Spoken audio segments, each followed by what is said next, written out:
Hello दोस्तों, veterans नमस्कार। मैं दीवान सिंह। आज मैंने 3 कमेंट्स ले रखे हैं।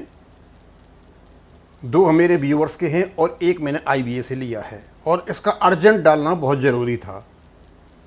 मैंने एक वीडियो देखा, उसमें पता चला कि deputy chief labour commissioner Ahmedabad कि यहाँ किसी रेखा खान का ग्रेच्युटी का पेमेंट हुआ है जो लगभग 30 लाख के आसपास जाता है। यानी 20 लाख तो उनको मिल चुके हैं और कुछ 9 लाख उनको जो मिलने हैं वहाँ जाता है और ये 25 लाख से ऊपर जा रहा है। अब ये न्यूज़ सही है या गलत, भाई इसका तो मैं भी अंदाज़ नहीं लगा पाया। ये कहते हैं सुशील जी हैं शायद, one of senior manager of CBI Rekha Khan one the case of gratuity on special allowance and 45 days gratuity after 30 years of service at CLC Ahmedabad. May you explain whether it correct or not? Regard Sushil Kumar Sanna साहब ने पूछा, SK सन्ना साहब ने। सन्ना साहब, इसमें 4-5 चीज़ें हैं। एक तो जिस यूट्यूबर ने ये डाला है वो रिलायबल हैं, उनके पास लेटर कहाँ से आया कोई पता नहीं, लेकिन ये जो लेटर है ये 2-4 चीज़ों को एक कन्फ्यूज क्रिएट कर रहा है। पहली बात तो मैंने देखा कि जो मैक्सिमम लिमिट है ग्रेच्युटी की वो 25 लाख है। अब भाई हो सकता है 30 लाख हो गई हो और इनका पेमेंट लगभग 29 लाख से ऊपर हो रहा है। हाँ, 30 साल से ऊपर जो ग्रेच्युटी का कैलकुलेशन है अलग प्रकार से होता है, सही है। अब यदि सीमा 30 लाख तक है तो हो सकता है ये हो। दूसरी बात यह है कि जहाँ की ये बात कर रही हैं डेप्यूटी चीफ लेबर कमिश्नर, ये अपीलेट अथॉरिटी का होती है ये और उसके हेड होते हैं। अब अपील तभी करोगे कहीं पहले ने केस जीता हो। अब यहाँ जो केस जाते हैं अपीलेट अथॉरिटी में, वो जाते हैं या तो नेशनल ट्रिब्यूनल के माध्यम से या आपका इंडस्ट्रियल ट्रिब्यूनल के माध्यम से केस जाते हैं इनके पास, या लेबर कोर्ट के माध्यम, जो कुछ भी होते हैं इनके एक सिस्टम है वहाँ पे। अब समझ में ये नहीं आता कि जब आपका स्पेशल अलाउंस का ग्रेच्युटी का भुगतान किसी को भी नहीं हुआ है, क्योंकि जो उत्तराखंड हाई कोर्ट का जो फैसला था अभी चैलेंज कर रखा है माननीय सुप्रीम कोर्ट में, तो इनको स्पेशल अलाउंस का भुगतान कैसे हो गया? क्योंकि इनकी मैंने अकाउंटिंग सीट देखी थी, उसमें इन्होंने अपना स्पेशल अलाउंस को 13,331 पर DA करके अपना कैलकुलेशन कर रखा है और उनको भुगतान करने का CBI को आदेश दे दिया गया है। अब ये कहाँ सही है क्या गलत है इसके बारे में मैं आपको कुछ नहीं बता सकता, लेकिन मेरे लिए तो एक मतलब उलझन भरा चीज़ हो गया कि जब केस स्पेशल अलाउंस का सुप्रीम कोर्ट में चला हुआ है और हाई कोर्ट से नो डाउट वो जीते हुए हैं, किसी ने केस किया था वहाँ 27 पेंशनर से उसका हो गया और अभी सुप्रीम कोर्ट से क्लियर नहीं हुआ है और ये कहते हैं ये क्लियर हो गया, यानी उसका ये पेमेंट कैलकुलेट कर रहे हैं। तो एक बात तो क्लियर हो गई, जब इनको मिल सकता है स्पेशल अलाउंस ग्रेच्युटी, फिर तो सब कोई क्लियर हो गया, फिर तो कहीं रह ही नहीं गया, फिर सुप्रीम कोर्ट से जीते हुए केस का भी कोई मतलब नहीं रह गया। अब ये CLC में कैसे गया, कहाँ से आया, कैसे कैलकुलेट किया, भाई इसके बारे में कोई पता नहीं है। हाँ, इतना जरूर है ये वीडियो आया हुआ है, ये डाला हुआ है सर अमिया कुमार जी ने डाला हुआ है, ये वो रिलायबल उनके वीडियोज होते हैं सारे जितने भी होते हैं, और जो कैलकुलेशन कर रखा है स्पेशल अलाउंस और उसके DA से कर रखा है सारा का सारा। सही है या गलत है? क्यों कभी कभी क्या होता है लेटर जो है ना, फेक लेटर भी मतलब यूट्यूब पर आ जाते हैं। अब इसकी 2-3 तो ये है कि जब सुप्रीम कोर्ट में केस चला स्पेशल इनको कैसे भुगतान हो गया, जब ग्रेच्युटी की सीमा ही 25 लाख है तो 30 लाख तक इनको कैसे भुगतान हो रहा है? अब मुझे पता नहीं, 25 लाख देखा मैंने, जहाँ भी देखा 25 लाख देखा, यदि ऊपर हो तो मुझे पता नहीं, मुझे अभी तक पता नहीं चल पाया। तो सुशील कुमार सन्ना जी ये पोजीशन है, मैं इसके बारे में कुछ नहीं कह सकता, जब एक्यूरेट इन्फॉर्मेशन जब आएगी जब मैं आपके बारे में बात करूंगा।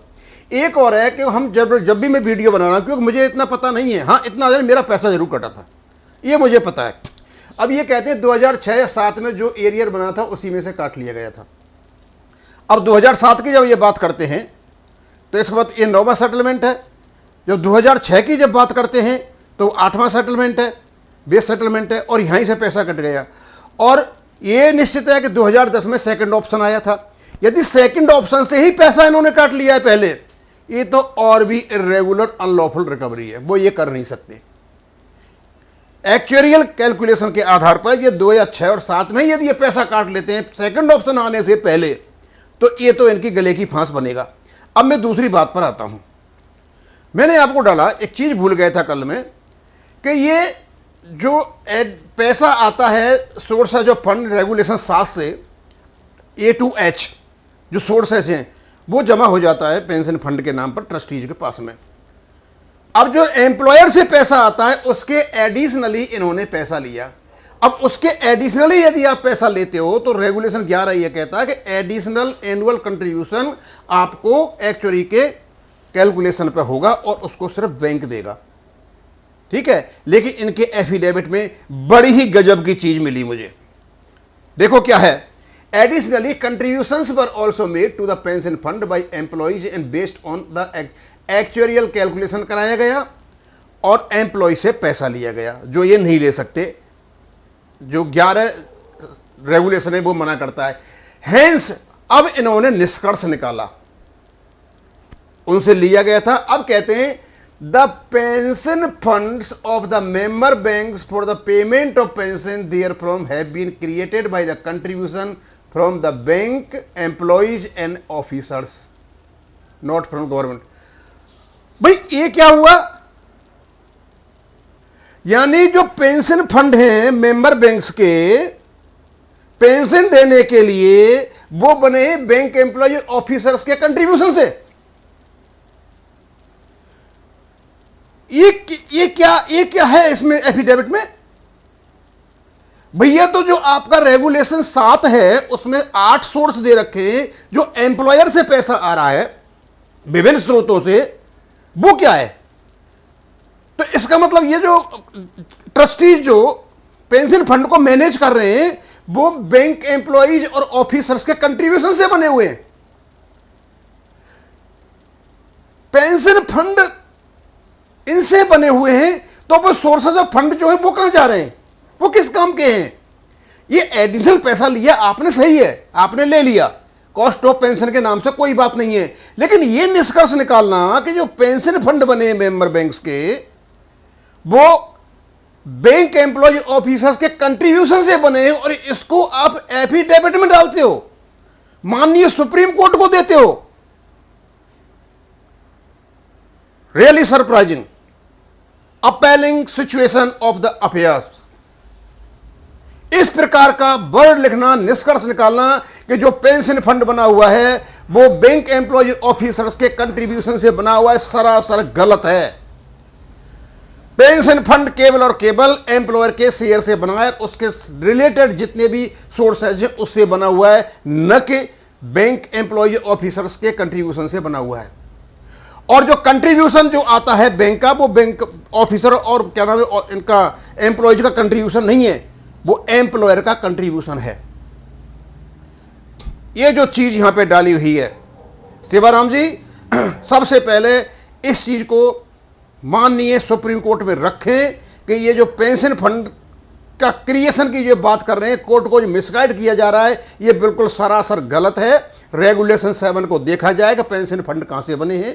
इन्होंने वन टाइम एक बार अनलॉफुल लोगों से रिकवरी की है जो ये कर नहीं सकते थे क्योंकि सेक्शन 11 इनको रोकता है।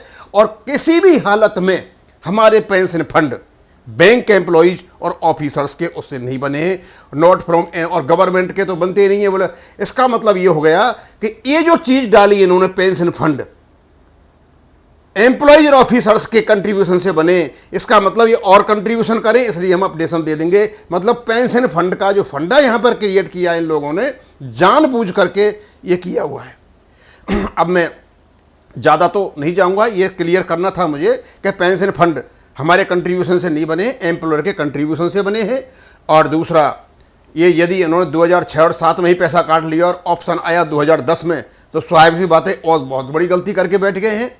और भाई ये जो मैडम रेखा खान को जो भुगतान हुआ है ग्रेच्युटी का, उसमें कुछ ऐसे कॉन्फ्लिक्टिंग एलिमेंट्स हैं, उनको मैं सुलझाने में असमर्थ हूँ। अब मैं यहीं ख़त्म करूँगा। थैंक यू, धन्यवाद।